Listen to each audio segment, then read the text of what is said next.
You're listening to the Assembly Call IU podcast and postgame show, the place where Indiana fans across the globe hang out online after every IU basketball game.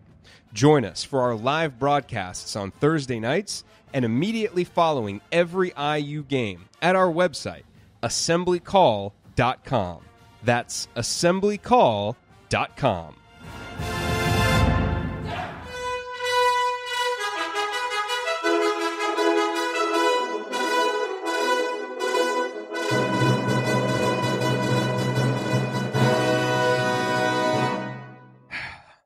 And welcome, Hoosier fans, to another just crushed episode of the Assembly Call, as tonight your Indiana Hoosiers fall again.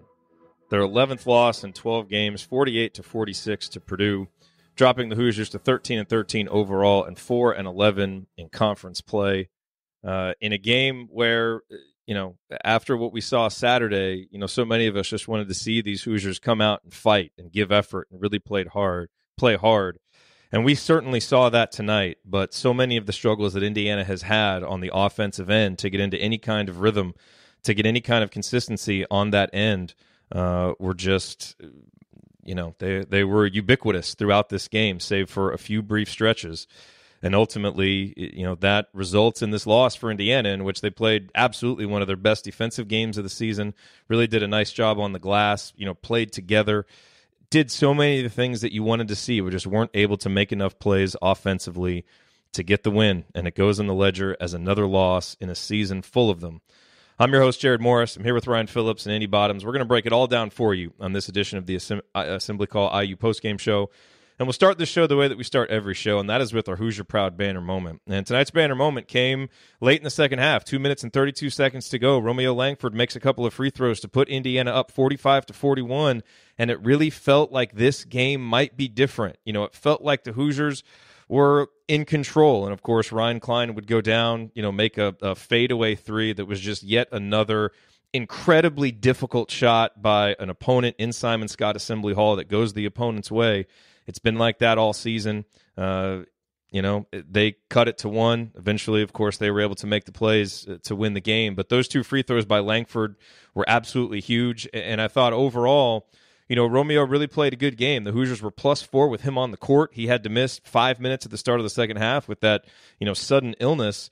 And Indiana got off to a bit of a slow start in the second half. And, it would be, I would love to see how this game might have been different if he had been able to play at the start of that second half, because towards the end of the first half, when Indiana had nothing going offensively, Romeo scored 7 straight points to settle everything down. It was 17-13 Purdue. We're getting nothing on offense. He gets to the free throw line a couple of times. His step-back three tied it at 20. It really felt like he was getting into a rhythm. He was playing hard. He played well defensively. He had 9 rebounds. He had such a bad game up at Purdue and really put that in the rearview mirror tonight. And the overall numbers may not be overwhelming, 14 points, only 2 of 6 from the field. But you watched that game and you saw how much of an impact he had on it. And again, those 2 free throws gave Indiana the lead at 4. It would not be a lead that they were able to hang on to. But hopefully a performance like this puts any of those silly narratives to bed about, Romeo Langford and how invested he is in this season, because he came out tonight and really played a whale of a game, played his tail off, took some hits, got sick, came back. But ultimately, unfortunately, it was in a losing effort for his team. All right, tonight's Hoosier Proud banner moment brought to you, as always, by our friends at Hoosier Proud and Home Field. At homefieldapparel.com, you will find the comfiest and most unique licensed IU apparel available anywhere. And at HoosierProud.com, you'll find great State of Indiana-themed apparel while sending 10% of your purchase to causes around Indiana, like Down syndrome of Indiana. Both brands were started by an IU grad, and all Hoosier Proud and Home Field apparel is designed and printed out of Indianapolis. Be sure to check out Home Field's vintage IU designs, including the classic Indiana warm-up script tees and long sleeves, which are printed on incredibly soft tri-blends. I thought there was a winter weather advisory in Bloomington tonight, so it's still cold. You still need to get that tri-blend hoodie with the IU Bison mascot. That's there at homefieldapparel.com. So go check them out. Because they have tons and tons of great IU gear that you're going to want to get. And a brother get some coupons. And, of course, you can. Don't forget to use the promo code ASSEMBLY at checkout today for 15% off your order on either site. That's promo code ASSEMBLY at HoosierProud.com and HomefieldApparel.com.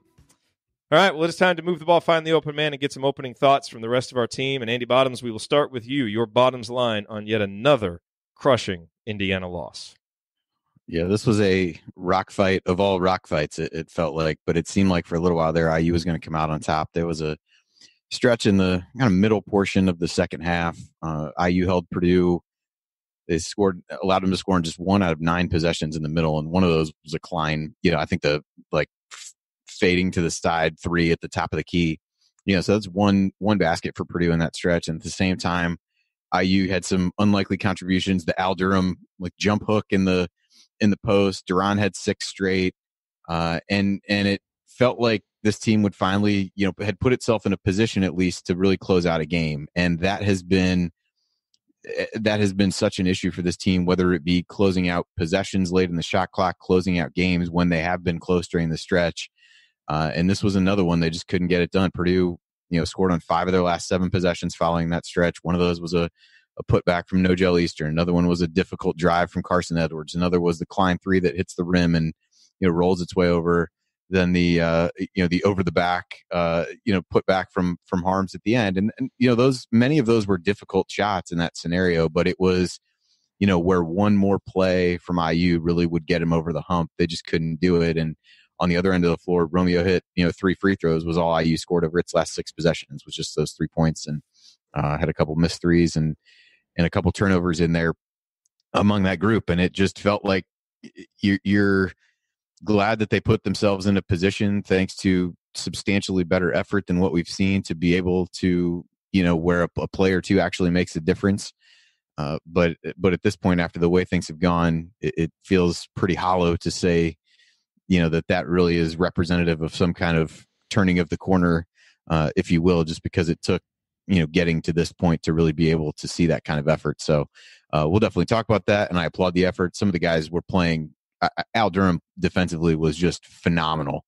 Yeah, trying to fight through screens. He was, it was a fun thing to watch, just a guy off the ball playing that hard, running through screens and doing those things. So there are a lot of things to be excited about as this team finds new ways to lose and pile on itself a little bit. But again, it was the inability down the stretch to really make that one play that was going to be the difference in securing the victory, or turn it into a loss. And once again, they were unable to do that, whether it be late shot clock or late game situation.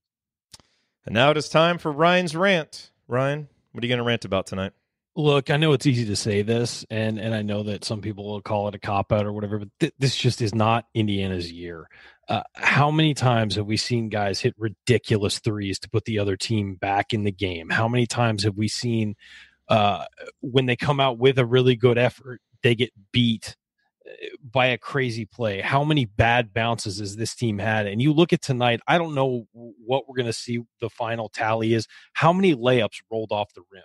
And I mean, not bad shots, just shots that got put up on the rim and fell out. Now, you should make those, but Juwan Morgan was 3 of 14. I know he missed 6 threes. He was 1 of 7 from 3. A couple of those threes were great shots, though, that just didn't go in. And then you've got you got Justin Smith, you've got Romeo, you've got Finney, and you've got Durham. Well, actually not Finney, but Durham, all missing layups that rolled around on the rim and came out.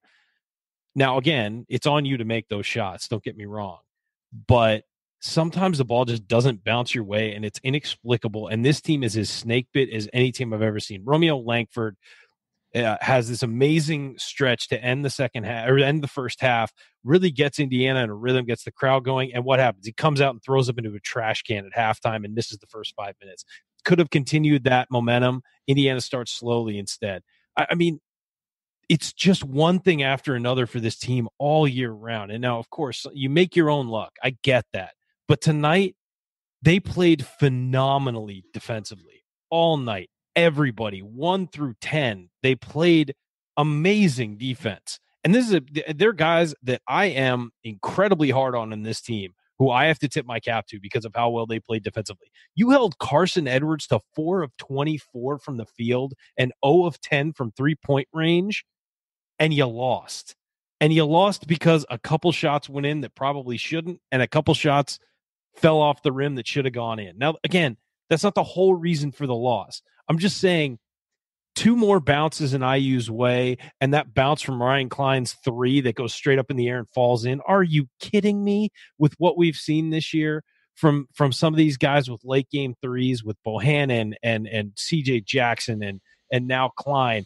I mean, it's hard to understand what's going on. And sometimes you need bounces to go your way to get a win. Sometimes you don't play well enough to win, and you need a bounce to go your way and get a cheap win that way. Sometimes you play your heart out, and you need a bounce to go your way to beat a better team. Against Michigan State, they got a couple bounces. Michigan State missed a lot of free throws in that game that were in and out, rolled off the rim, all that stuff. This was the same kind of effort, and the things just didn't go. There are systemic problems. I know that. We're going to talk about that. But sometimes it literally just is not your year, and that's what we're seeing from Indiana right now. It's not Indiana's year, and nothing has gone right, from injuries to bounces to, getting the right call in certain situations to, perfect example, earlier in the year, Deron Davis got called for fighting for a rebound against Arkansas, and Indiana loses that game as a result. Matt Harms goes over the back of Juwan Morgan, and honestly, I'm okay with them not calling that. It was over the back, but it's late. It's a scramble, whatever. I'm okay with them not calling that. But of course, it got called when it hurt Indiana earlier in the year, and it doesn't get called here. Sometimes life just doesn't go your way, and that's how I feel about this Indiana team. There's systemic problems we need to talk about, and we'll get into. But sometimes it's just as simple as stuff just not going your way, and that feels like that has been, on top of everything else, that has been a huge part of this season for Indiana. And sometimes it's as simple as being able to make an important three-pointer, being able to make a big shot. We talked about one of the keys coming in for Purdue. Their games are typically determined at the three-point line. And in games where they have outshot their opponents, they almost always win. Tonight, Indiana goes 5 of 25 from deep. Purdue goes 6 of 20. Now, look, Indiana did an amazing job defending Purdue on the perimeter because the shots that they made were tough. They didn't give up a whole lot of easy looks. But that one three-pointer that they made more than we did was the difference in the game.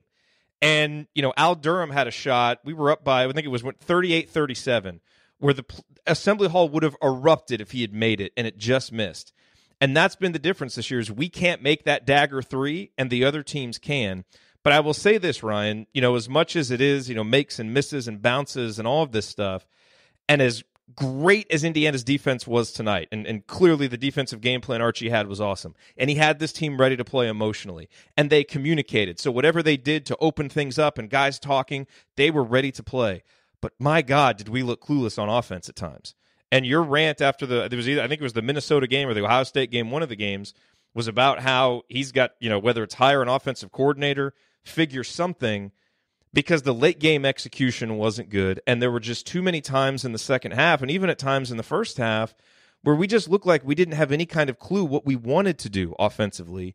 I fully still, and that, I think in a game where you hold the opponent to 48 points, we have to talk about that before we get out of the first segment, because that just lack of direction offensively, ability to get Romeo shots in the second half, ability to get it onto the block in the second half. Indiana has to find a way to do that, and they didn't tonight. And that tonight, I put it on the coaching more than I put it on the players. No, and I completely still agree that Archie's got to bring in some kind of guy to fix the offense, whether it's just tweaking the system a little bit or if it's a complete overhaul. I still believe that. I'm just saying that tonight, sometimes you play even with the team and don't get the bounce that is the key. Now, agreed. They can't get the ball inside. They don't know how to deal with a double team. They, were taking questionable shots at times. All of that stuff is 100% true.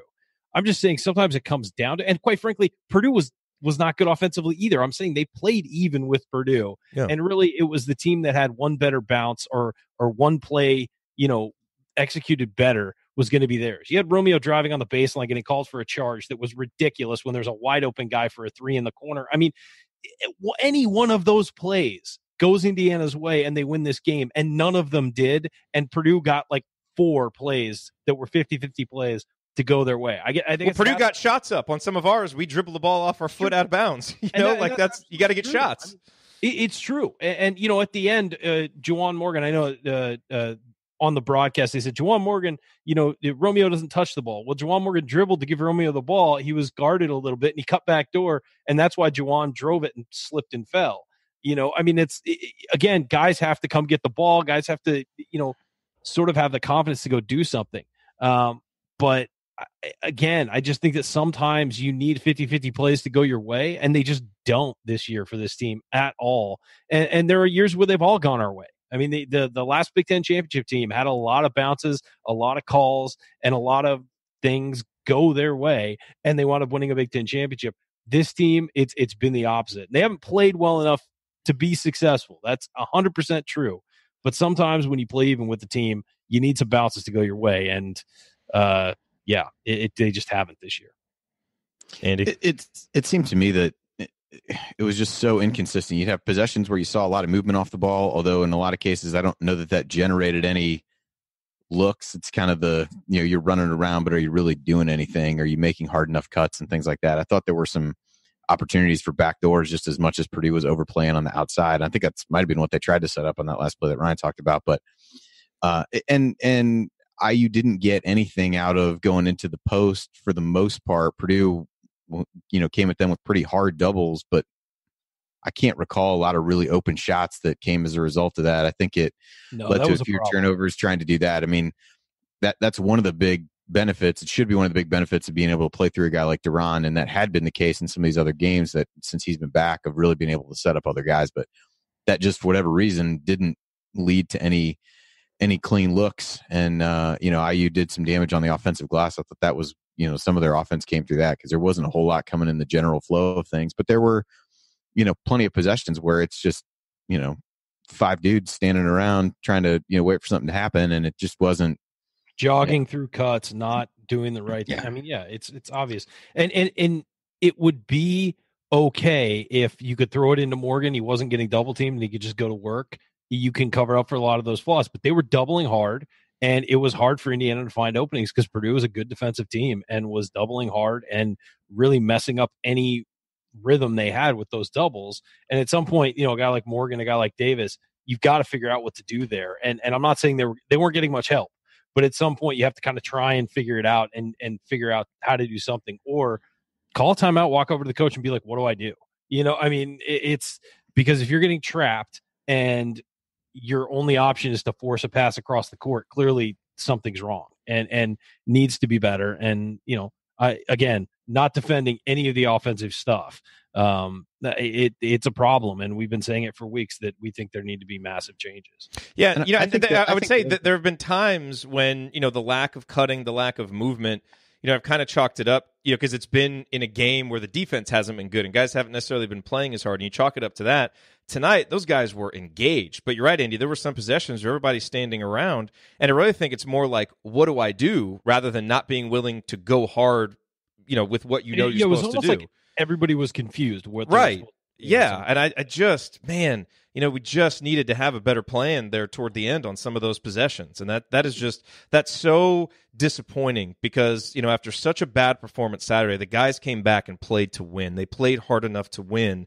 And sometimes you need to be able to draw some confidence and draw a plan from the sideline. And I really thought tonight, for as many answers as Archie had, he and the staff just didn't have any answers offensively when his team needed it most. And that's just really disappointing as you reflect on this game. Andy, I'm sorry. I didn't mean to, I cut you off. Finish us off here. No, you're fine. I think, 2 other things stand out. I thought Al Durham got a lot of really good shots, and he ended up 1 of 8 from the floor. And the shot he makes is a turnaround jump hook with his offhand. So obviously that makes sense, as that's the one shot that he would make. Sure, why not?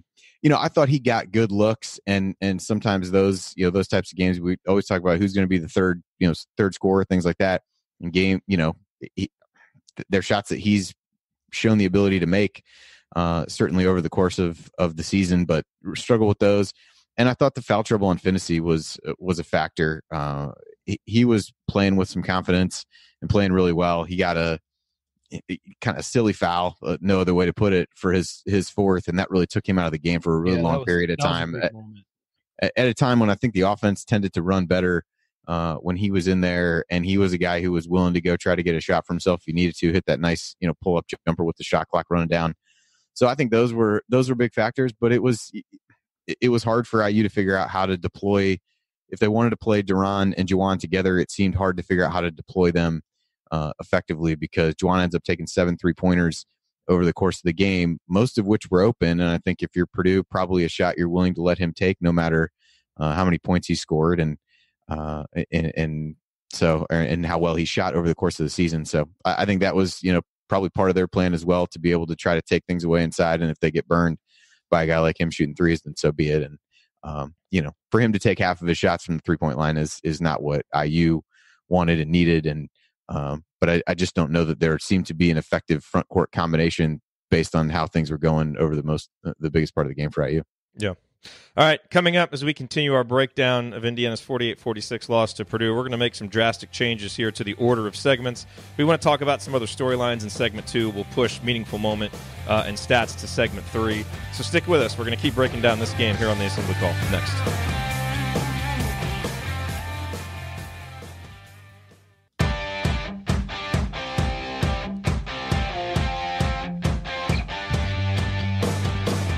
You're listening to the Assembly Call IU Postgame Show. I'm Jerod Morris. I'm here with Andy Bottoms, here with Ryan Phillips. We are breaking down Indiana's 2-point loss to Purdue. A terrific effort from the Hoosiers, but just not enough execution in crunch time to be able to come away with the victory tonight. And we're going to move some segments around a little bit because, Ryan, I think you're right. You mentioned in the chat, one of the big storylines coming into this game, and we talked about it on Banner Monday. We talked about it after the IU-Minnesota postgame show, and we saw the quotes come out. Archie Miller talking about how they were going to have to make some drastic changes, to kind of how they were trying to reach these guys and some of the things that they were doing to try and affect some change after a performance that bad. So let's not let that topic linger into segment 3. Let's talk about it right here, and we can all kind of talk about it. I mean, what did you see in terms of drastic changes? Like, were you satisfied? We're all dissatisfied with the offense, but were you satisfied overall with how Indiana responded to that Minnesota loss? Well, it's clear that there were some drastic changes as far as effort and intensity go, and focus defensively for sure. I think offensively, the effort for the most part was there. Guys were just confused and not running great offense, but that doesn't mean that the effort wasn't there. And that is what we did not see against Minnesota. Minnesota was a lackluster walk through the games. If they showed that effort against Nebraska, Northwestern, Rutgers, Iowa, Ohio State, you're going to make me cry. They win all those games. If you show that kind of effort that they showed tonight against those games, that's 5 wins in conference easily, because so much of those losses were just a lack of focus and effort defensively, which is supposed to be this team's calling card. And this was more what we saw earlier in the season. And I think that the message needs to be, look, that is your default energy level. Let's not rise up to that energy level. That is your default energy level. We'll work on the execution from there. But what you saw tonight, effort-wise, that needs to be first gear. I mean, that needs to be where you're at automatically when you turn the engine on. And it hasn't been. And it's been a disaster because of that. And, we've heard rumblings from inside the team and all that there are reasons for that. And you know what? If you're a player and you're not going to buy in to what the coach is selling here, it's time for you to not get playing time. I mean, we're at that point. Play the guys who are going to have effort. Play Al Durham 40 minutes if you have to. That guy is all over the place. And he is, I don't care if he goes 1 of 8 from the field. That guy gives effort constantly. And you know what? If he misses an open shot, I'm fine with it. If he drives in the lane and puts up a floater like he does from time to time and he rolls off the rim, I'm fine with it because I know on the other end, he's not giving up 2 points. And the one shot he made was awesome. I think we were down 34-30, and he was like, F this. I'm just going to go get a bucket, and went down to the post. Right there. Yeah. He's like, I'm getting this. Try and defend it. But no, and also right-handed. Love Al. But, and by the way, Romeo Langford has gotten a lot of flack, and we've given him a lot of flack. He played his tail off tonight. He legitimately did go hard the entire time he was in there. It stinks because I think it threw him off offensively to not start that second half, to come in cold off the bench a little bit. And somebody said he didn't get any shots in the second half. Well, he also got fouled a lot when he was driving, and he made a lot of free throws. So I think that's, you obviously made those 2 technical free throws after having not even played at all. Just came off cold after puking. Right. No, and look, I think he needs to get to the hoop more, and that's an issue and all that. But that was not a lack of effort, and it wasn't a lack of getting him the ball. He had the ball plenty, and he got fouled and went to the line a lot. plus, let's remember, Purdue is a good defensive team that was focused on stopping him and Morgan. And so, you understand certain, factors of the game. But I thought Romeo Langford played very well, particularly on the defensive end. I thought he was fantastic. I thought all those guys were fantastic defensively. Yes, there's a letdown here or there. That's college basketball. It happens. And the big play at the end, Juwan Morgan is 6'9", blocking out a 7'2" guy, and the guy goes over top of him and tips it in. There's absolutely nothing Juwan Morgan can do there to stop that. It's just, again, the ball is not bouncing where it needs to go. I know. No one wants to hear that, though. This is the thing. But if it comes off the rim 2 feet to the right, Harms can't reach it. It's not tipping. No, but you could always say that. Like if Rob Finney misses the shot against Butler, we don't. I'm just saying. I don't think people want to hear that. I really don't. But you're missing what I'm saying. It's they have to put themselves in a position where they're not relying on these bounces. Yeah. Obviously they do. It's just sometimes when a game does come down to a bounce, they should follow out 50-50. Sometimes you'll get them, sometimes you won't. The key is getting the program to a point where it's not relying on bounces to win games. And certainly we all feel that way. And it's just frustrating that it seems like whenever it has come down to a 50-50 play, it hasn't fallen the right way for the Hoosiers. And it's demoralizing as a fan because you expect some luck in a season and to have a great season, you have to have some luck. And this is a terrible season and you've had no luck. I would also say on the topic of changes, Andy, and then I want to get your thoughts on it. The biggest one Archie talked about on his radio show in pregame was communication, and that they, had a meeting, kind of let everybody air things out, which I think is big for a team that clearly has some personal issues and some chemistry issues, and they seem to play a lot more together, and that was Archie's big focus, and they certainly succeeded. You could see the communication was better on defense. There were fewer breakdowns. They were, if they needed to do a switch, they would do it. They were on the same page more, which is what led to the great defensive effort. That was great to see. I thought there were some changes in playing time. Justin Smith only played 19 minutes. Now, he did play more toward the end of the game. He only played 8 minutes in the first half. But frankly, I thought he played better. He had some grown man box outs in the second half. He also had 5 offensive rebounds. Still took the ball off the dribble too much for my liking, but fortunately, Deron Davis was there to clean that up. So we saw a few changes in playing time. Evan Fitzner didn't even get off the bench. Don't know why Race Thompson didn't get off the bench, but perhaps Archie will explain that in the postgame. So, I think Archie's going to take a lot of flack for the offense. I think it's deserved. You've heard me say it many times on the show already. But, to be fair, there were some... I thought, Andy, we talked about it, what he needed to show was that he could get this team up for a game like this. They did. They brought what you wanted to see, but, man, that offense just continued. I just checked KenPom. We're now a sub-100 offense, and deservedly so because it's been bad. The defense is now in the top 30. So on some levels, I thought there were some really meaningful changes. Unfortunately, offensively, there weren't enough, and that's what led to the loss.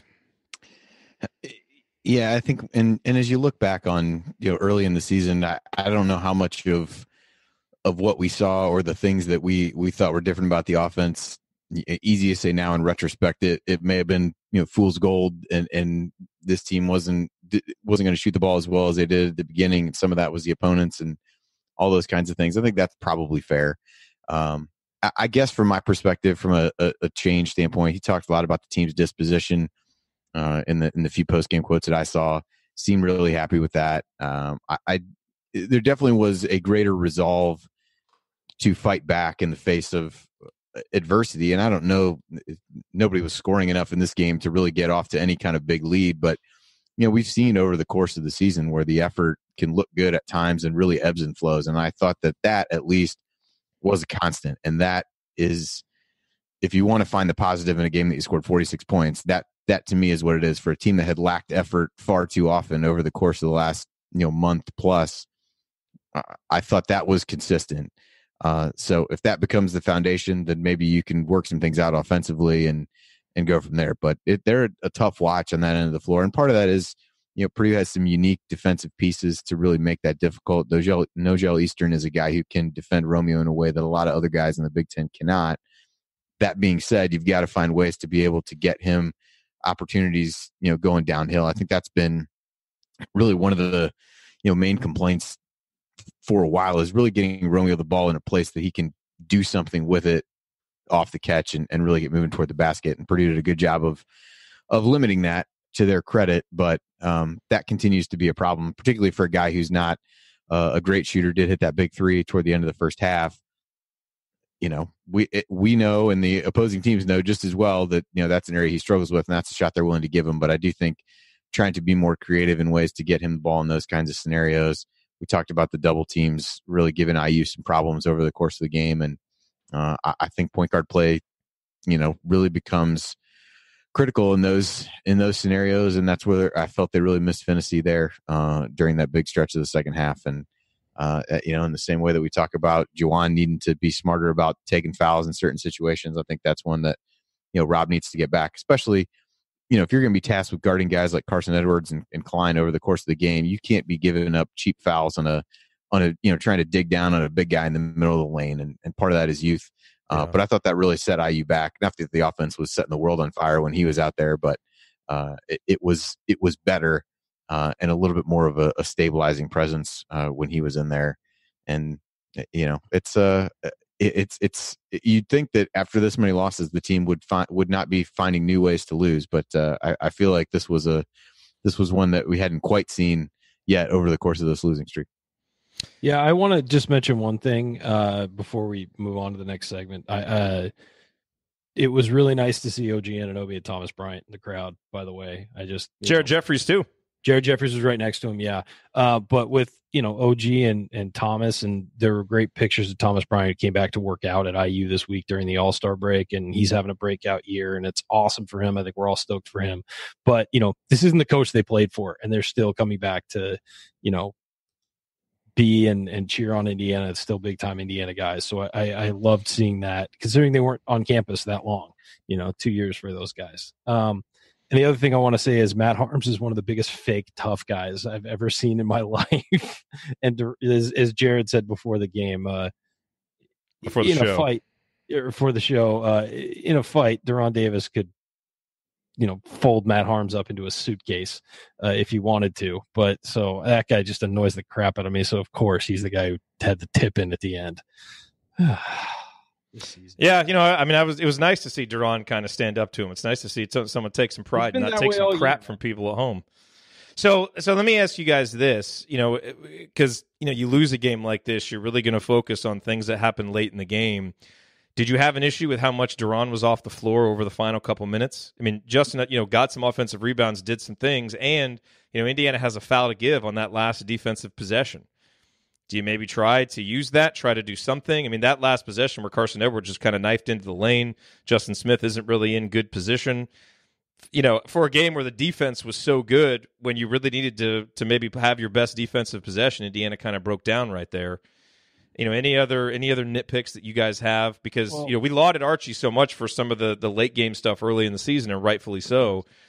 This just feels like a game where, who knows what was told in the huddles, but certainly it didn't turn out very good. Well, I think that given the lineup they were facing, Justin Smith was the better matchup, because he wanted to have Juwan Morgan on Harms away from the basket when he would set those screens so he could help out, because Juwan can recover to Harms. And Deron maybe have had a little more of an issue with that, maybe had more of an issue stepping out to stop guards coming off screens, because we were protecting against a guy like Ryan Klein hitting a three off of those screens. So I think that you were getting help from Juwan Morgan, and I think that you needed to have him out there guarding Harms. And really, when Deron Davis was in, that's the only guy you can guard on that lineup that IU was facing. So I think you kind of have to have Justin Smith in there. They did do some defense stuff with when they had a chance with Deron Davis and Justin Smith a few times, which I think is the right move. But then if nobody's scoring, or if there's no stoppages, which there weren't a whole lot of stoppages, you're going to wind up with Justin Smith on the floor a lot.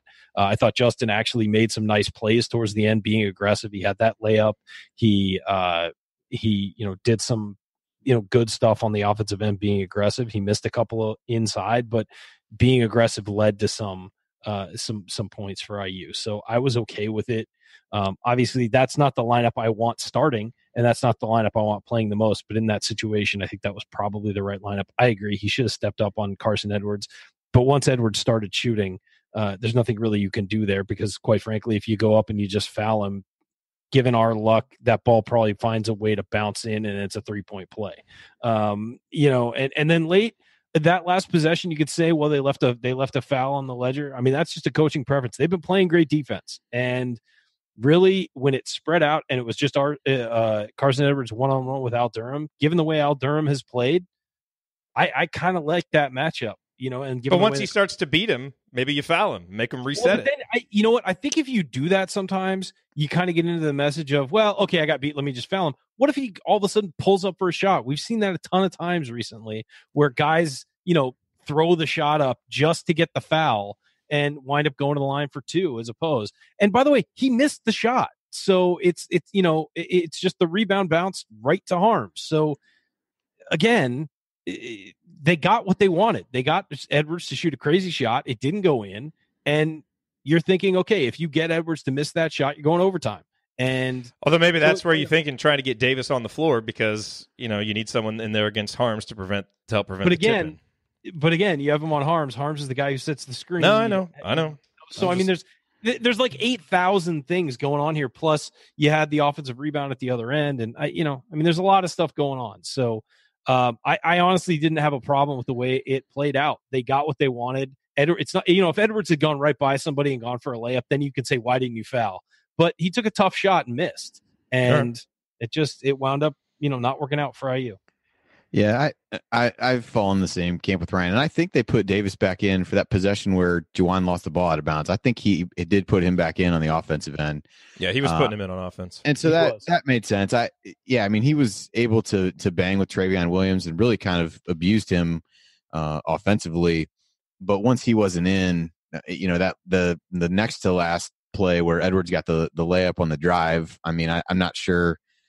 We could probably nitpick what Juwan did in that situation, but I don't think Davis would have done any better, being at the top of the key, trying to defend a ball screen there. And I think that becomes difficult. And as for the foul, once Edwards really started going toward the basket, like it wasn't that long before he took the shot. So there really wasn't, to me, good scorer like that. The minute they see a guy kind of put their hand in a position where they might be able to, go up through him and try to draw a foul, like he's going to shoot it. I didn't really have an issue with it. I thought Al did a good enough job contesting the shot that it forced a miss. And was unfortunate. And I just don't know, if you're fouling them before they've really gotten into anything, I don't know that really does anything to reset or really changes things other than, maybe it takes a couple extra seconds and you've got 2 less seconds to get the ball down the floor and going the other way if it was, if things played out the same. So I didn't necessarily have an issue with those. I think, I was, if you're going to talk lineup, I really thought only played 8 guys over the course of the game. The Romeo sickness played into, a little bit of weird lineup with McRoberts having to start the second half, which I don't really know which other way you go. The fantasy foul trouble forces Devontae Green to play more minutes than probably was warranted based on his play. And other than that, you had Justin Smith, who I thought played hard, had some good rebounds, but really, forced some shots. It felt like not necessarily jump shots. They were shots inside, but he got six field goal attempts and 2 free throws up in a relatively short period of time and made just one of those. So, was glad he made the one that either put him up or extended the lead a little bit. But I don't know, maybe, is Race Thompson ready for a game like this? Who knows? We're not going to know right now. That was really probably the only guy that I'd say, hey, maybe he could have gotten some minutes, but otherwise not, I felt like circumstances outside of the control of the coach led to, playing guys maybe more than you would have anticipated, unfortunately. Yeah.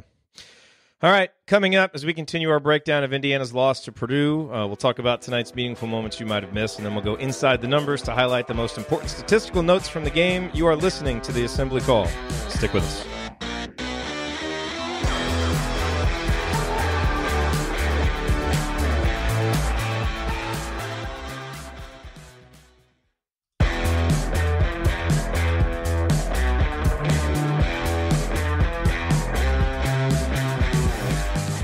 You're listening to the Assembly Call IU postgame show. Catch us live immediately following every IU basketball game, plus every Thursday night at our website, assemblycall.com. While you're there, make sure that you sign up for our free IU Hoops email newsletter. Over 6,000 of your fellow IU fans are subscribed. It'll make you a smarter and more well-informed IU basketball fan. I'm Jerod Morris. I'm here with Andy Bottoms and Ryan Phillips. We are breaking down Indiana's loss to Purdue.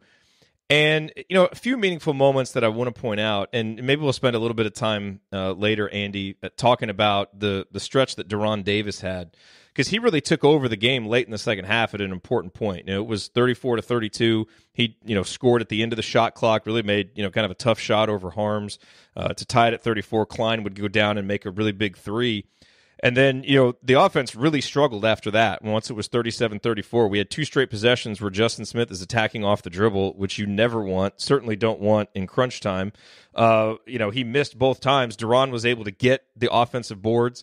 Those 2 buckets put us up 38-37. Then on the other end, he forced a travel on Harms by not letting him go left. That was terrific defense. So, for a while, that was kind of the leader in the clubhouse for Banner Moment. I thought that was a great stretch from Durham. But the area that I want to focus on right now, Andy, and I'll start with you, is the beginning of the second half. Because, again, you lose a 2-point game like this, there are so many little moments that you look at that kind of swung the tide of the game. And Indiana has been a team that has really struggled at the start of second halves.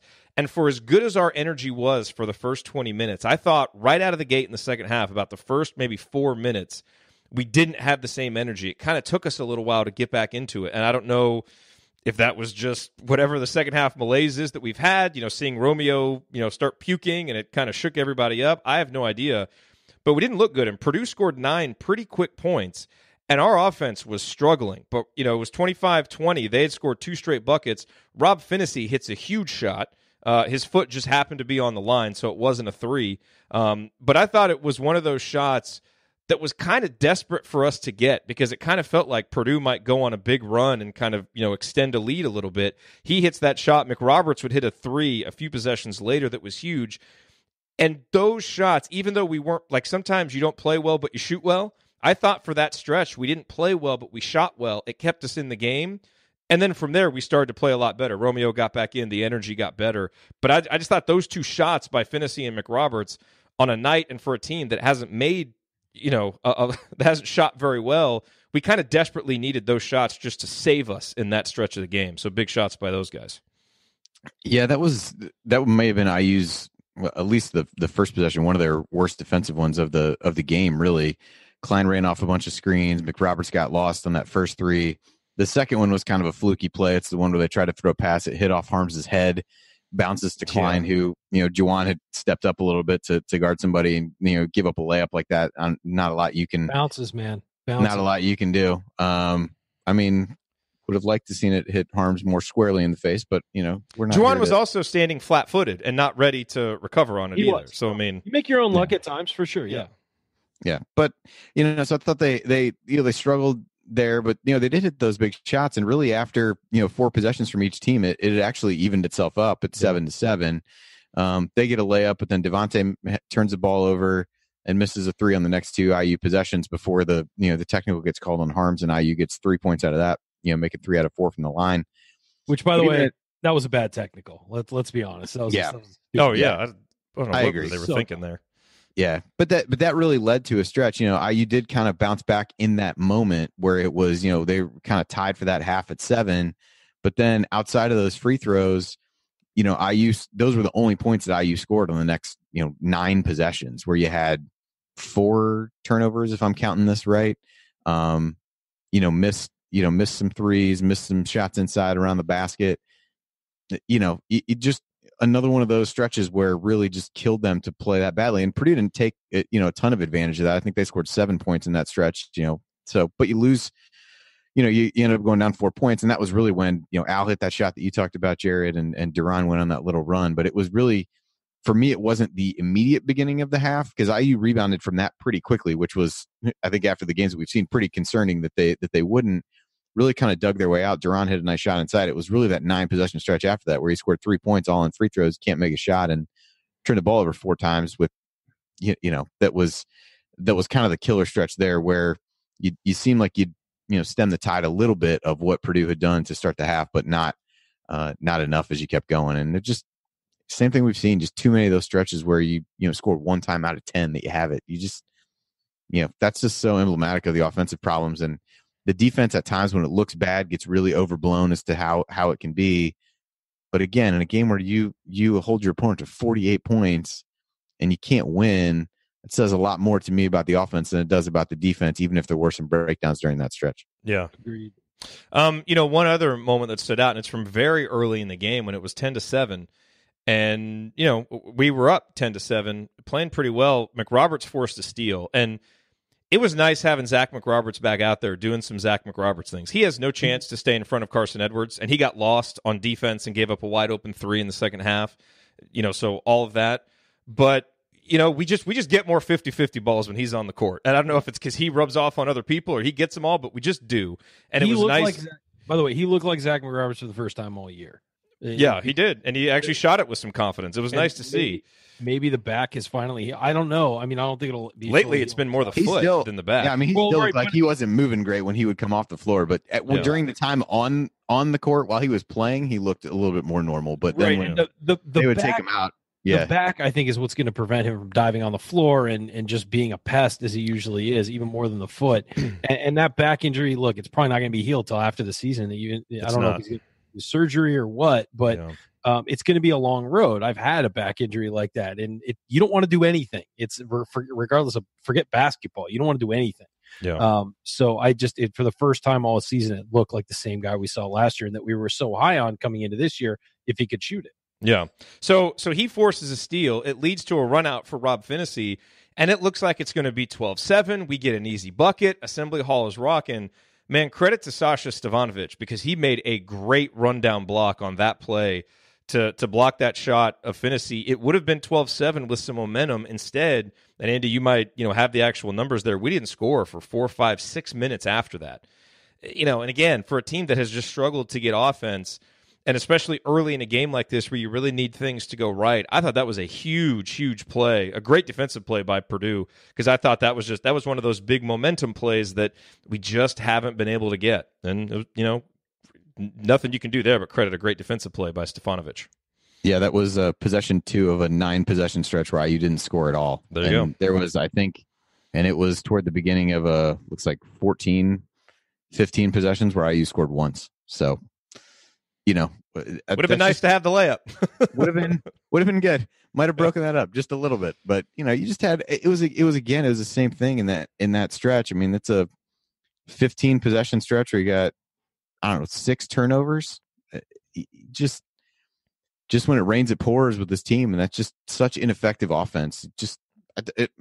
Tonight kind of showed it almost doesn't matter how good you can be defensively, and it's equally unrealistic to think that IU is going to be as good defensively in every game as they were tonight. You just, no matter how good you are, you can't overcome multiple stretches like that in a game where you just can't put the ball in the basket. And, that also goes back to, they got to do something, and maybe it's too late to do something different this season and really change up the way they're going to play schematically. But if they don't, it's going to be really hard for this team to go, run away from anybody, even if they do continue to play well defensively and make a few more open shots.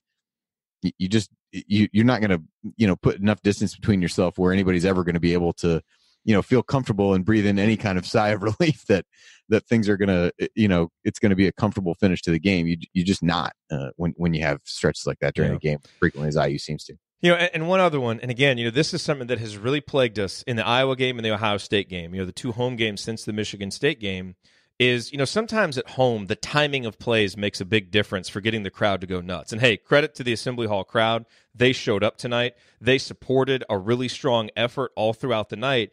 But there are certain times in home games where the roof can come off, and you got to make a play at the right time. We talked about Al Durham's 3-pointer when it was 38-37, where just the timing of it, if he makes that in transition, the roof comes off. There was another one early in the first half, that follow-up dunk attempt that Juwan Morgan had, where the ball just doesn't bounce in, the roof would have come off the place. And, you don't know. You get that, maybe you force a steal because the other team's rattled, you get a big bucket. Sometimes you can get a quick 4-0 run on that stuff. And we've seen it at Assembly Hall over and over, and we just haven't been able to get those quick moments, those quick little runs at home. And part of it is just because of the timing of plays. And I will say on that one, incredible transition defense going the other way by Zach McRoberts and really the whole team, because Eric Hunter had it and was going the other way, and McRoberts ended up fouling him, but he at least made him earn it at the line. I think he probably missed the free throws. He at least missed one of them. So it was just outstanding transition defense by McRoberts. But again, just one of those plays where the timing, it would have been so huge. Any other moments stand out to you guys, or do you want to talk some numbers? Because there's some interesting numbers. No, I think we've hit the moments. I mean, a game that only saw 94 points scored. How many great moments could there have been? It's not great moments. It's meaningful moments. Oh, all right. Well, not a lot of these moments were great. I'm going to say either way. I'm going to stand by my answer. So look, we talked about the 3-point shooting numbers. The other one that we talked about in terms of keys to game, part of the formula for beating Purdue is you're most likely going to get more free throws than them because they don't take a lot of free throws and they're, middle of the pack in terms of putting you on the line. And Indiana, they got 16, 18 free throws, only made 11 of them. Romeo did his part, making 9 out of 10. Juwan goes 2 for 5. Justin Smith goes 0 for 2. With margins so small, you have got to make those. And that killed Indiana, in the game at Purdue. If Indiana shoots just its season average from 3 and the free throw line, that would have been a 4-point game. That's, and Indiana played terrible that night. Same thing here. If Indiana shoots its season average from 3 in the free throw line, as bad as those season averages are, they win the game. You just and just at the free throw line, you just make 3 more, you have it. But I will say one thing that we saw tonight. We talk about drastic changes. Indiana has not been a team that has valued offensive rebounds a lot, but tonight Indiana gets 16 offensive rebounds. And look, if you're not going to shoot well and you're going to turn the ball over a lot, which Indiana did, turning it over 17 times, how do you get more points? Well, you got to get offensive rebounds and give yourself second chances. And Indiana was able to score 12 second chance points, and every single one of those felt huge. So, that really stands out to me as a way that Indiana was able to manufacture some offense on a night when the assist rate was under 50%, the turnover rate was, 27%, and the shooting was awful. The offensive rebounding kind of kept Indiana alive. And I thought for most of the night, Indiana did a really nice job, on the defensive glass. Purdue did get 12 offensive boards, and the one by Harms there at the end was decisive. But on a lot of big possessions late, you saw guys like Durham and Justin Smith really block out well, and do a pretty good job on the defensive glass. So we certainly did enough from a rebounding perspective to win.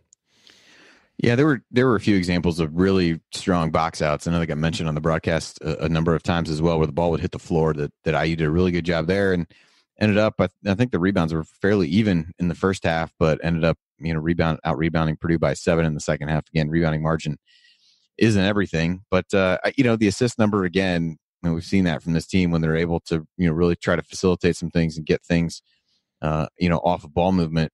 They're so much better off. 7 assists for the game on 15 made field goals. Purdue actually only had 7 assists as well. The other thing that stood out to me just in terms of where points were scored, you've hit on the 3-point line. We talked about free throws a little bit. Purdue still had 26 points in the paint, and in a game when points were at a premium, being able to find their way into some easy baskets or easier baskets, I think loomed pretty large. IU only had 14 points in the paint, and for as well as you mentioned IU 16 offensive rebounds. Purdue actually outscored IU by 2 on second chance points with those. So go figure on something like that. But I think the assist number for this team and the way the offense runs tells a pretty good story on most nights. I thought that was similar tonight. And 17 turnovers, just a lot of questionable decisions and some of the passes. There was the lob play to Devontae, a play that IU runs a lot of times from the side. It was not a great pass, but it's also not one you can try to go one hand tip in. It's a little bit like the Justin Smith missed dunk at Northwestern that everybody lost their mind about, rightfully so. Make a simple play, grab the ball with 2 hands instead of trying to do something crazy. Even if in that scenario you grab the ball with 2 hands and come down with it because you don't get a shot, then bring it back out and run something else.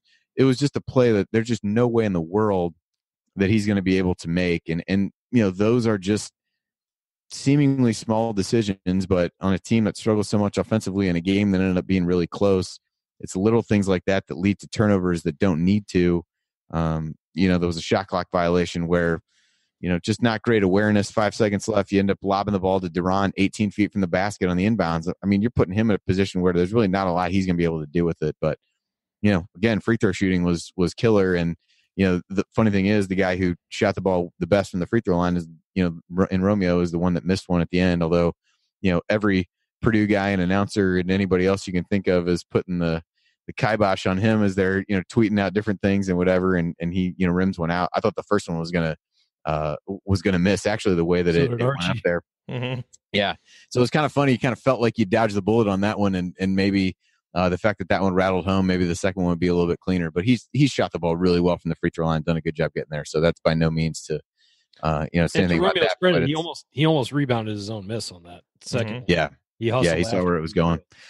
So, just similar stuff. I mean, turnovers, low assist numbers, poor free throw shooting, poor three-point shooting. Stop me if you've heard this story before statistically. But 0.787 points per possession for Purdue, one of the best offenses in the country. Where are they ranked nationally in offense? Top five, I thought, fifth. Heading into this. Fifth. After this game? Yeah, that had to be their worst offensive output of the season from points per possession. It was by far their worst offensive output in terms of points. I mean, that was a fantastic defensive effort by Indiana, and as frustrated as we all are by the offense, and it, was probably the headline. Defensively, Indiana just did a wonderful job and just really played hard, really played connected. And I guess my biggest fear, and we'll talk about this some more in segment 4, is just you got up so much for this game. Now how is this team going to respond? That's the question. I know. And do you say, do you look at your coach? Because, at some point, you want to build that trust with your coach to where your coach says, guys, if you give me 40 minutes of all-out effort, we're going to win this game. And now in this game, they can look at it and say, we gave you that, and, we didn't feel like we had a plan on offense to get it done. Does that mistrust that we've seen, it's felt like from the players to each other, from the players to the coach, does that seep in at all over these next few games against good competition? I hope not. I really hope that what we saw tonight is something that is sustainable and they build on it. The issue is we've seen this team be able to do this for one game. You just can't really trust it from game to game. So I have no idea. I have no gut feeling on that. I'm not going to have a gut feeling going into the Iowa game because we just won't know. But, I felt strongly coming into this game that they would put this effort forth. They did. Just didn't have the execution enough to bring it home, which we've said 8,000 times already on the show. But it's just, I feel frustrated for the players and for the coaches too, because they clearly put a lot of effort into this and just weren't able to make the plays down the stretch. And it sucks to see. Any final thoughts, numbers wise, guys, before we move on here? 27.3% from the field is going to get you a loss every time. Is that not good? That's I think that's substandard. As they would say. Is that bad? But they miss like 12 layups, or putbacks or just shots close to the paint. You can call them a layup, call them whatever you want, but they just had a lot of easy misses in close, and whether that's adrenaline or whatever, an inch one way or the other, and we might be talking about a different story on a lot of these shots, and they got a lot of easy shots at the rim and just couldn't put them in. Yeah, I mean, guys like Juwan Morgan, who are reliable around the rim, 3 of 14. That's rough. And that's that's a lot of misses. And there were a lot of misses by a lot of guys tonight that were makeable shots. Yep. Yeah, I did look, Jerod, to your point. It was by a fairly wide margin the lowest offensive efficiency number that Purdue has posted over the course of the season. Maryland was the next closest. They were at 0.863 points per possession in that one, and then those are the only two that have been under 0.9. So by a pretty wide margin, the worst. But again, I think some of it is, we talked about the poor 3-point shooting. I think the volume of 3-pointers was another one. 25 of 55 field goal attempts from 3-point range in a game that it seemed like you had a chance to get Purdue into some foul trouble if you really drive the ball. And IU just settled, I thought, too often for bad shots. I'll take Juwan Morgan missing shots around the basket because that's a good shot that he's going to make a heck of a lot more than he's going to miss. A 3-pointer from darn near anybody on the team is one that I would probably not take in favor of that Durham or Juwan shot inside or a drive to the basket, despite how badly IU shot free throws over the course of the game. I think that's not really the ratio that you want at all to take, close to half of your shots from 3-point range for a team that shoots as poorly as this one does from the outside. That tends to be what Purdue allows. I mean, defensively, they allow, I think, more 3-pointers than any team in the Big Ten. So they want you to do that. And on too many possessions, we played into their hands. I thought Juwan especially. I agree. I think a few of those were good takes, but probably 4 or 5 of those get inside. Maybe 3 or 4 of them, get inside and force the issue down there. All right. Coming up in our final segment, we hand out our game balls. We hit any other storylines that we haven't hit yet. And then in last call, we'll deliver our final thoughts on this disappointing, crushing Indiana loss. That is next here on the Assembly Call. Stick with us.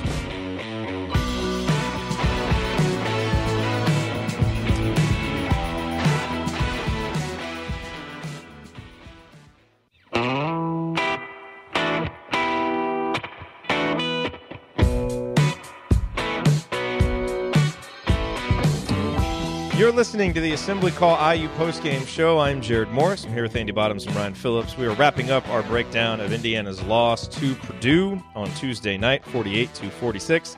It is that time of the game where we hand out some game balls, and I know some people don't like that we hand out game balls during losses because they don't feel like game balls should be handed out during losses, and some games it doesn't feel like there are any people really deserving of game balls, but I think tonight, even in a losing effort, there are certainly two guys and maybe more as we go through this that are deserving of game balls, so it'll be interesting to see who ends up getting it. Andy, we'll go to you first. Who gets your game ball tonight?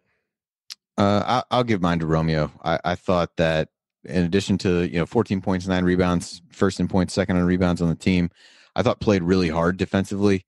And I don't think there was maybe one moment that I saw that he got frustrated at either a call or losing the ball that, he didn't have the greatest reaction to, but I really thought he played really hard defensively, ended up, threw up at some point during the game, got a bloody lip at some point during the game, and really kind of kept bouncing up. He made some solid defensive plays, had a couple breakdowns, again, which I don't think it's probably fair, unfortunately, to expect him to be perfect on that end of the floor. But I thought really, I just think it would be easy for a guy like him to check out in the way the season is going. A guy who clearly, maybe not clearly, but seems extremely unlikely to be back at IU. Would have been easy to He's to gone, check Andy. out. He's going pro.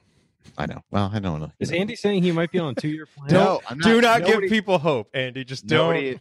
Nobody doing is that. saying he's on a 2-year plan. But I think it was an easy scenario for him to kind of not go through the motions. I don't think we've seen him do that this year, but he really wanted this game, and a couple people in the post game reference kind of varying degrees of emotion from he and Juwan that it was clear that the game really meant a lot to those two guys. So kudos to him. Thought he played well, and as we talked about before, if maybe he plays 35 minutes instead of 32, maybe the outcome is a little bit different. But I was impressed with him tonight, although I think there's another guy who would be worthy of the game ball as well. So I'm sure he'll come up over the rest of the segment, but I'll give mine to Romeo. Yeah, Ryan, who gets yours? It was tough. I think that my second place is Deron Davis, just because of the attitude and the tone he set. I know statistically it's not. I don't think game ball is always statistics. I really don't. And I think it was a lot of tone. We've made that clear throughout the game balls on the show. There's been a lot of tone setting by Deron Davis in a couple games this year, and 8.6 rebounds, 4-6 from the field, played 26 minutes. But he also said, "You guys aren't going to screw with us tonight," essentially, really early. I would also give consideration, though he didn't score much, to Al Durham, because I thought his defense was phenomenal the entire night. And I thought was incredibly important. And he's a guy who you can put him one-on-one with an All-American at the end of a game and feel, confident that he's not going to screw up and he's going to play good defense. And he did. And he got exactly what Indiana wanted there. He got Carsen Edwards pulling up and fading away on a jumper. Come on, that's exactly what you want. And Carsen Edwards is supposed to be the best, the Big Ten Player of the Year, and Al Durham forced him into that. But I got to give it to Romeo Langford, because I thought defensively, and as a guy also who'd been called out a lot, he showed up tonight. And I texted both you guys and said, this is a different Romeo Langford tonight. And I think you agreed. It was just a different performance from Romeo. Out of principle, I disagreed with you, even if you were right. Well, yeah, I know. Don't you hate it when I'm right, Jerod? 14 points, 9 rebounds, 2 assists, a steal, a block. Did have 3 turnovers, but he possessed the ball a lot, 32 points. Threw up, came back, and was able to still impact the game. 9 of 10 from the free throw line, which was huge to keep Indiana in the game by making those. He was missing them early in the year. He's worked his butt off to get better at that. So yeah. And by the way, that step back 3 towards the end of the half was pure filth. And I think he's better on step backs. It's weird. He's better on a step back 3 than he is a set 3. But I would say, Romeo pretty clearly the game ball tonight. But those other guys do deserve a mention. That really probably could have been the banner moment. I mean, he stepped back, gathered, kind of took a beat, and just drained it. And that was a huge shot to make it 20-20. Yeah, Romeo's my game ball for all the reasons that you guys mentioned. I do, Andy. I think if he plays at the start of the second half, we win the game. I mean, I really do. I just think, I mean, he was such an impactful player while he was on the court, +4 while he was out there. I think that would have had a major impact. I also agree, honorable mention Deron Davis, honorable mention Al Durham. I'll tell you two other guys that I want to mention, and it goes beyond what happened on the court tonight. But I want to mention Juwan Morgan and Zach McRoberts, because I think when you have a team that turns itself around from one game to the next, and we heard Archie talk about, how the guys had a meeting and they talked, and he said Juwan and Zach really had a lot of things to say. And I think, from what Archie said, he kind of made it sound like he talked with Juwan especially about, hey, this is it. You've got 6 games left, however many left it is. There's got to be a sense of urgency now. This is the final stretch. And no, Juwan didn't have the greatest game on the floor tonight, but I think when you see the team respond from a communication standpoint and effort standpoint, we've asked for leadership. And I thought we saw that from those two guys tonight. And so, while their play might have been up and down on the court, sometimes your senior leaders, they also do important things that set the tone before you even get to the arena. And so I just want to give those guys a hat tip, because, they, along with the coaches, had this team ready to play. They weren't able to, make enough plays to win, but they were ready to go. So a lot of guys I thought stepped up and had good nights for Indiana, which was nice to see on the heels of one of their worst performances. But Romeo definitely gets my game ball. So he now vaults into the lead. 7 game balls for Romeo, 6 for Juwan, 4 for Al Durham, 3 for Deron Davis as we come down the stretch there. All right, guys, anything else from this game that we need to touch on? Last call. You just ready to go on, huh?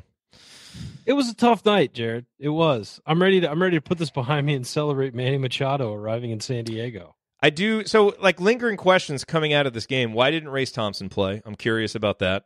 And I don't know if you guys have seen any tweets that have addressed it, but I'm curious to know that. And I think the biggest one is just, how does this team respond? And none of us is going to have any idea, but I would say I'm more worried than I am confident about how they'll respond. They play again Friday night at Iowa. That's a team where Iowa's going to give you some opportunities offensively, so hopefully we're able to take advantage of some of them, but it's really tough to know what team we'll see. Iowa just lost by 1 at home on a tip-in to Bruno Fernando in Maryland, so I'm sure they'll be. So Fran will be happy. So they'll be ready to. They'll be ready to play. But under on how many Fran McCaffrey meltdowns? Are we at 3.5 in that game? 2.5? What do you think? It depends. If we play like we did at Minnesota, he won't need to melt down about anything. True. So it'll be calm Fran, and it'll be really weird. That'll be unsettling. Chill Fran. Yeah, I have questions about that, and I think anybody who thinks at this point of the season they have any kind of read on how this team will react to really this scenario or any scenario is lying to you. But I don't know. The optimistic part of me wants to hope that they're able to bounce back, but there's only so many times that you can bounce back. But if you really think that you found something in between the Minnesota game and this one, perhaps there's more resolve there than you think. But I don't see any scenario where this game didn't take a lot out of these guys who really invested a lot to get back to the point where they had played in this game. And like I said, there was mention that Juwan was pretty emotional in the post-game press conference, and I think that's if you can channel that to bring it back and play a little bit better against in another really difficult game, then maybe things can work themselves out. But it's hard it's hard based on what we've seen over the last month plus with this team to talk yourself into them being able to get up off the mat again in the way that they did between the Minnesota game and tonight. By the way, with Purdue's 4 for 9 from the free throw line, our free throw defense now 62.7%, number 1 in the country. Wow, hey, that's good. Number 1 in the country. But by the way, one thing I do want to say, that and $4.50 will get you coffee at Starbucks. Yeah, $4.50. It's not. You get a big one. Can you? One I got into a discussion with someone on Twitter. Pretty much any story that starts out that way probably isn't even worth saying. Yeah, it was going to end well. I say it. You know what? Let's just scratch that. and that person is now your wife. No, if it doesn't end that way, there's no. No, I just want to say overall in the season, Indiana three-point percentage defense is 87th in the country. It's pretty good at 32.5%. In terms of three-point volume, we're middle of the pack. 38.2% of opponents' shots are threes. And, there's been a narrative that has somewhat taken hold about how the pack line defense is really bad against three-pointers. And I just, want to remind folks that, you look at some of the teams that run the pack line well, the pack line will give up some attempts, but the idea is no rhythm three-pointers. So you're going to give up some attempts, but you've got to close out hard. You're hoping that those attempts are rushed, and you're hoping that they're not in the spot where people want them. So that's important to remember, because there's also, of course, the school of thought, and it's been statistically proven that, three-point percentage can have some variance to it. But there's a reason why schools like Arizona, schools like Virginia that run the pack line are pretty consistent with their three-point defense. And we're seeing that. We saw that in a game like tonight. I know sometimes you could say, well, Carsen Edwards just shot bad. Well, yeah, he was harassed and he didn't get the shots that he wanted. He took shots we wanted him to take. So not getting set shots. You're having to come off screen sideways, not straight on. And look, the three-point defense was terrible against Minnesota. It was awful. But that wasn't because of the defense. That was because of the guys playing the defense. Like tonight, they played the defense right, and I think that was a big part of the reason why we saw, the threes Purdue made were really tough. So, look, Indiana obviously has to get better offensively from the three-point line. There is no question about that. This program is not going to win consistently again until they can make better use of the three-point line on offense. But from a defensive perspective, overall this season, we've actually been much better on the three-point line when the guys have actually been fully engaged defensively. So I just, I've seen some people kind of talking about that, and I think that's a bit of an old narrative that needs to go away a little bit. And we'll continue to get better and more consistent as we get better in this system. All right, so coming up, assembly call-wise, we've got assembly call radio on Thursday, then quick turnaround for the postgame show Friday. We hope, of course, that you will join us for those. And remember that because you're an assembly call listener, you get 15% off your entire order at HoosierProud.com and HomefieldApparel.com. So if you want officially licensed IU gear, go to HomefieldApparel.com. And if you want one of our assembly call logo T-shirts or one of Hoosier Proud's unique Indiana-inspired designs, visit HoosierProud.com, and on both sites, use the promo code ASSEMBLY at checkout for 15% off your entire order. All right, guys, it is time for last call. Andy, lead us off. This is one that, again, post-game press conference comments from Archie was basically saying that after the Nebraska game seemed to really take away this team's confidence, and that, at least in Archie's mind, was somewhat of a turning point. And I think it's funny if you pick this game up and you pick up the effort of where it was, and ironically, the game after that Nebraska was when they played at Purdue.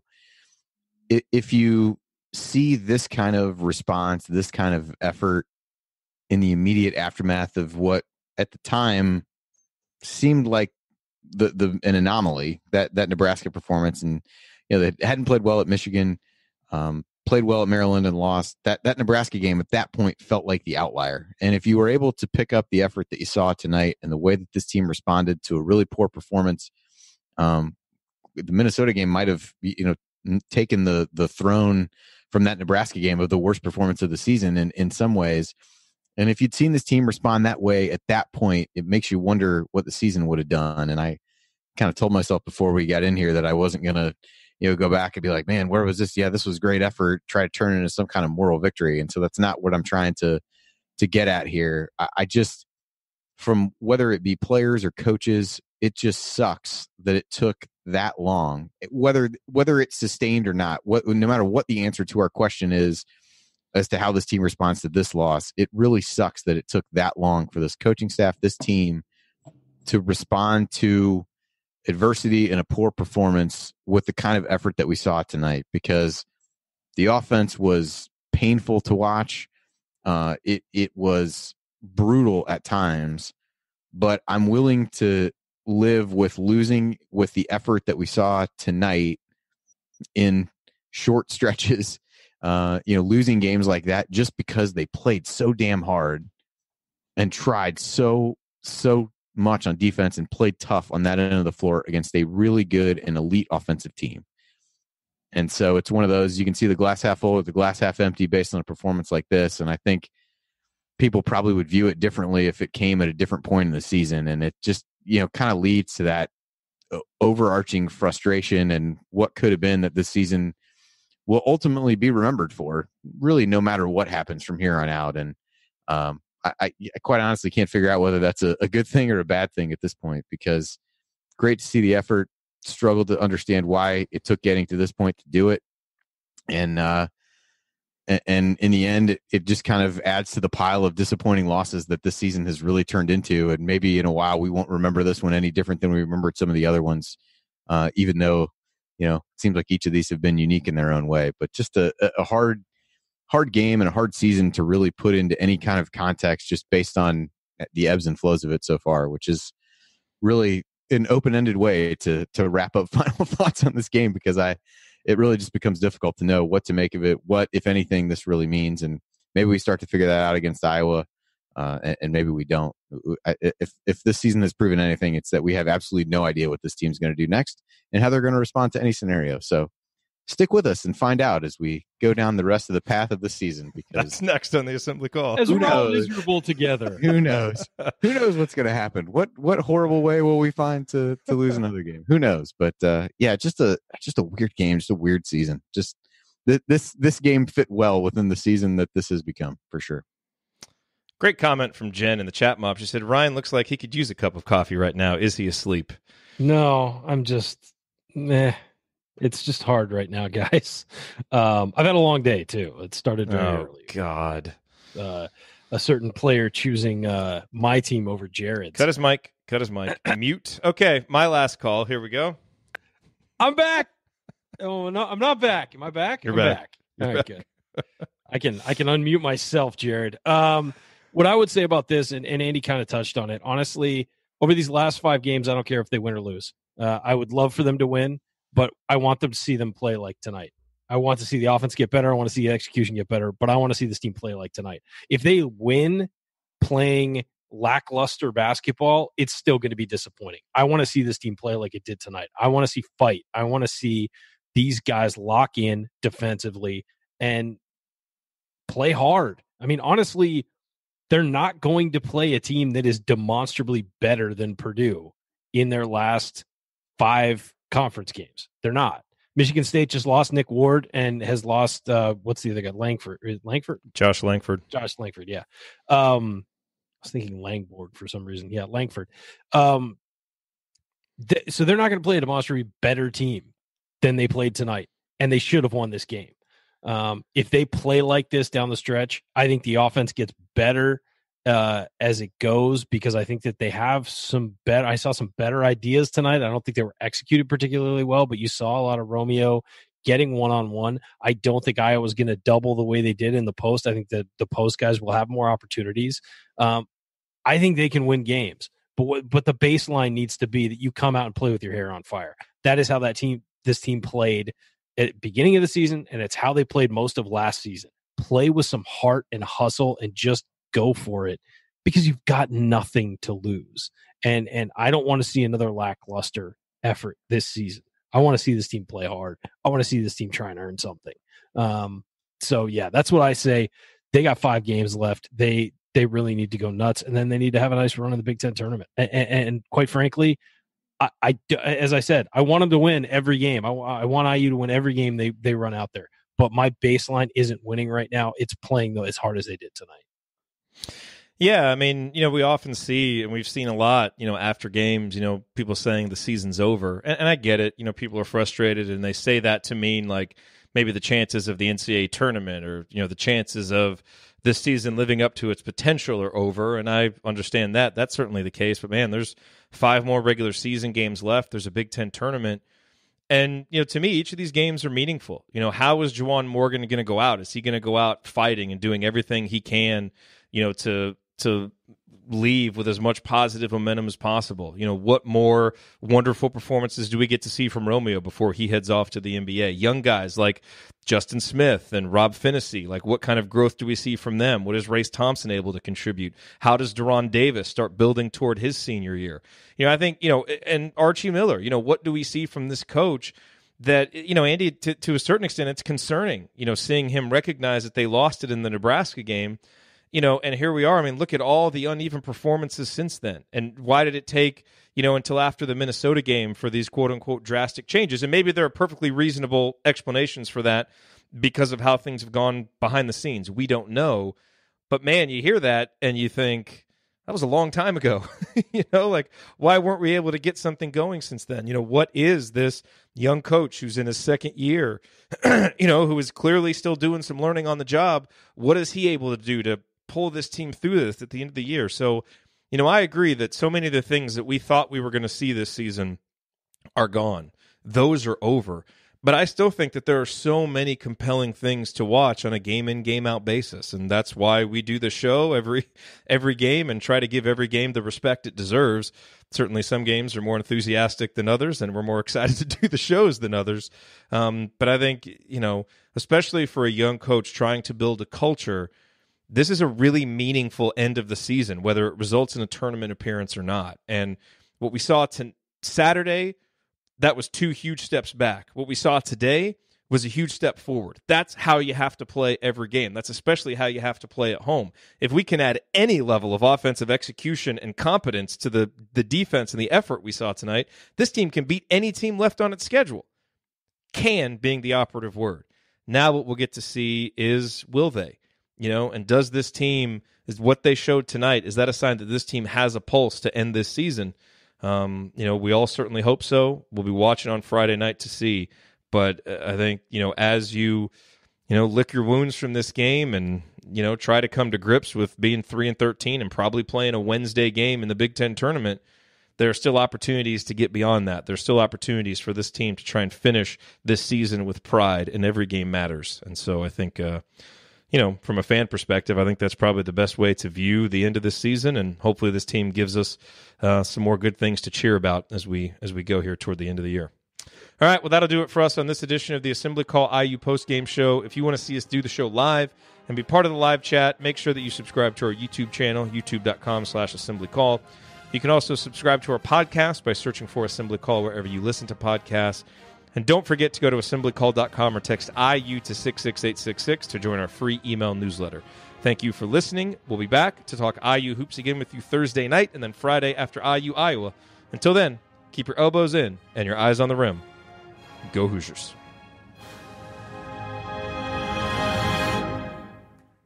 Thank everybody for coming out. All right, I got to get out of here, folks. Thank you. San Diego chicken. Thank you for being here and for listening to this episode of the Assembly Call. We appreciate it. And we really do rely on the support of audience members like you to keep our show going and to keep growing. And so we have set up a page on our website at assemblycall.com/support that lists 5 ways that you can support the Assembly Call. And we encourage you to choose whichever method is the easiest and most convenient for you. One of the methods is donating, and so many of you have donated, and we appreciate it so much. On that page, you can choose a monthly recurring donation or an annual recurring donation or just a one-time donation, whatever works for you. And if you don't want to donate, another way to support the show is you can use our affiliate URLs, iutickets.shop or iustore.shop when you're going to shop for tickets or gear, and we will get paid a small commission when you use those links. But however you support the show, we appreciate it. Thank you. Just thought I'd throw that in there at the end. Yeah. I'm sure our radio affiliates will appreciate that. I'm sure it's great. It's a great day for a White Sox fan, huh? Don't talk about the White Sox. Don't make this day any worse. And keep their name out of your mouth. If you weren't going to be serious about it, just don't string it along all off season. Well, they were serious about it. They thought not serious enough. They thought they had the top offer on the board. That was the report. But then, this whole thing about Kenny Williams came out and said we weren't going to go to $300 million, and then now there's a report. Well, their offer actually would have gone to $350. I think that's total covering. Of course it is, because they're trying to spin it. Yeah, I don't want to talk about it. It's a I'm joke. shocked. I'm absolutely shocked. I thought he was going to the White Sox. Let's see. Fabian says last minute Keon talk. Yeah, Keon. From everything I know, Keon is not coming to Indiana and is almost assuredly going to Kentucky at this point. Yes, we can spend more time talking about it on Assembly Call Radio, but I would not hold out any hope there based on things I have heard from multiple sources, third and fourth hand. I'll tell you what, though. Indiana might be better positioned to go after shooting guards that can shoot, though, or wings that can shoot. And Keon's an okay shooter. But he's not a great shooter. He's not going to change. He's not going to be a game-changing shooter. And if Jerome Hunter comes back healthy, while it's always great to have a guy like Keon, don't get me wrong, so don't take it that way. I think that if you have Jerome Hunter as your sort of driver wing guy that you can, rely on to do that kind of thing, I think it's okay not to get Keon. You want him, obviously, no question, but you don't feel like Trace Jackson Davis was the bigger priority, I think, for a reason, because I think that he fits what they're trying to do a lot better by working in the paint more. Keon is a really, really, really good player, but I think it was less of a priority for IU to get him. You want to get both, obviously, but I think that honestly, DJ Carton is more of a miss than Keon would be, just given what he can do on the floor and what you're missing. Honestly, I would start throwing some offers at any available shooters. Kind of see it. They were just out checking out this JUCO shooter in Dayton that apparently is really good. So just get shooting. We need people shooting. would sell their soul at this Because point. they've got a lot. 40% from 3-point range. I think people forget that they've got a lot coming back already. I mean, I know we haven't seen Race Thompson and Hunter this year, but they were both supposed to be big parts of the rotation this year. They haven't played. Jake Forrester's going to get better. He's an all effort guy who's going to get better. You've got Finney's going to get better. I think Armand Franklin's going to be a really good defender, at least in the beginning. I think he can shoot a little bit. I don't think he's going to, he's got to work this offseason on his shooting. But he's a guy who's going to play next year. I'm not, there's nobody on that of that group that's going to redshirt next year. You know what I mean? Like, they're all going to play. And the one guy who I think really needs to work on himself is Demezi. Other than that, I love the development of all of these guys, where they're headed. And, so yeah, and then you got Deron Davis in the middle. Hopefully he returns. I'm assuming he will. So I mean, there's some positives there on the front, even if you don't get Keon. But yeah, they got to get some shooting. And I think I just want. And this one staff guy. has been recruiting shooting. They have prioritized it in recruiting. Now they just got to get some guys. I just want one guy who, when he takes the 3-pointer, I actually believe it's going to go in. Yeah, that's all I want. Agreed. I know. I felt that way about Klein. Even that one that crept over the rim. I was like, the shots. They hit 6 threes. His shot is so ugly, by the way. He's making a living on that, though. He's made tons of those this year. Yeah, no, Edwards goes off the court. He's shooting these fall away threes and whatever. Over his head too. Two of the ones he made tonight were improbable. I don't remember the first one, but even the shots, the threes that they made, like the one that Wheeler hit, was they were willing to give him the shot. He's a 33% 3-point shooter. Eifert hit one where he was left open somewhat intentionally. No, and Klein Stefanovic comes off of a double screen as a guy who's the 3rd to 4th option on the floor and makes one, and then Klein was guarding him on 2 straight Klein hits, possessions. Klein hits the other 3. If you come off a double screen, sometimes the guy's going to be open. It happens. There's traffic, you get through it. Now you shouldn't be as far away as IU was on a couple of those tonight, but that's basketball. They set up a play to run that. Sometimes they beat you. And that's the other Klein one, is the one at the beginning of the second half when they ran McRoberts through 11 screens and he got lost. But some of those are most of the shots, the threes, that were either guys that you wanted to shoot the ball or really tough shots from other people who were there. Actually, you bring up Devontae. We didn't really talk about him very much, but that's probably for the best. He was, again, it was a Devontae game. It was the thing that drives. It just wasn't enough good. He needed to bounce it out with a shot or two. He just had to If he play made so a couple much. threes, it would have been a fine night. But here's the thing. It wouldn't have been, well, yeah, I guess you're right. Fine for Devontae. Yes. Yeah. Not like game ball worthy or something. But the thing that drives me nuts is our guards throw low bounce passes to our big guys. It drives me friggin' nuts because it looks good if it goes through, but the percentage chance of it going through is so little. Go over the top to them, especially if it's because you're a screen and roll and there's nobody behind them. Just lob it up to them. It drives me nuts. And then Devontae dribbling to his right throws a bounce pass that bounces off of someone out of bounds. It's like, dude, what are you doing? Just throw the ball to the guy. You're not making enough consistent average plays to try and make something look really good. You're just not. But then you whip the one into Juwan from the wing all the way into the middle, almost the middle of the lane on the other side, and make a play like that. And then the one where Romeo, at the beginning of the second half, after Romeo came back in, where you throw it at his feet at a terrible angle where he's going to the sideline, where there's no way that you're too close to him to throw a bounce pass at all. And the way that it was, there's no chance. It at him hard. There's no chance he's going to be able to actually receive the pass. Is our next game Friday or Saturday? Friday. Okay. Weekend off. Yeah. Watch your AAF. Yeah. Watch the Commanders, man. Hey, what about the Fleet? We got No football one's- back in San Diego, man. No, people don't care about football in San Diego. They won't support a team in San Right. Diego. Yeah, We've Crazy. addressed That's that. become clear. I hate All you, right. Bill. So. All right, I'll see you guys Thursday. All right, sounds good. I'll Yep. talk to you Thursday. Friday, back to back. Yeah, I won't be there on Friday. So You won't Sorry. be Friday. Will I'm not good be Friday. Next Tuesday is the one I think you're going to have to host it, Andy. okay, that's fine. That's with 9 o'clock. Ryan, you 9 o'clock have to be Wisconsin there. tip. It's our last show with Ethan Happ, so you got to be there. Yeah, I'll be there. Okay. Pretty damning though. I will say, last night as I'm watching the rock fight that was actually a slightly higher scoring rock fight than this game, that like they took Hap off the floor at the end of like for the last 3 minutes of a close game, maybe 4 minutes, because they didn't want Illinois to foul him. Yeah, Guard you said it was Guard said it was because of turnovers. Right. That is I know. It's that like is he a doesn't want it heaping- getting out. that that is a people might heaping know. pile of BS right there. I know. I You don't know. can't I give don't. away scouting reports. He I don't know keep- why coaches are that disingenuous at times. Yeah, Like, people dude, aren't we know stupid. why. Like- We've watched him shoot free throws, and he's a focal point of your offense during other parts of the game. Seriously, what a I didn't read that. What a stupid thing to say. By the way, Matt Harms still a stiff. That guy. He is. He's a stiff. He Yeah. does nothing on the floor. He doesn't have a whole lot of discernible basketball skill.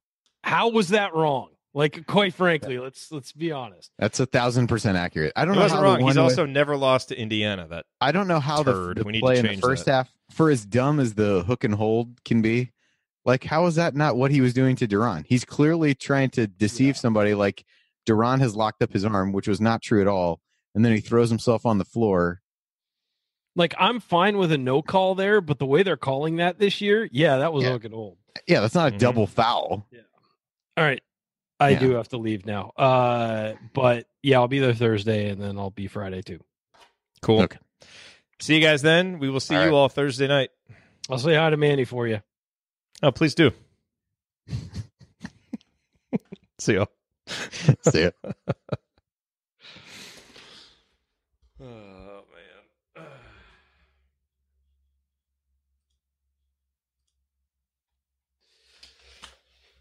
Oh, son of a bitch. Son of a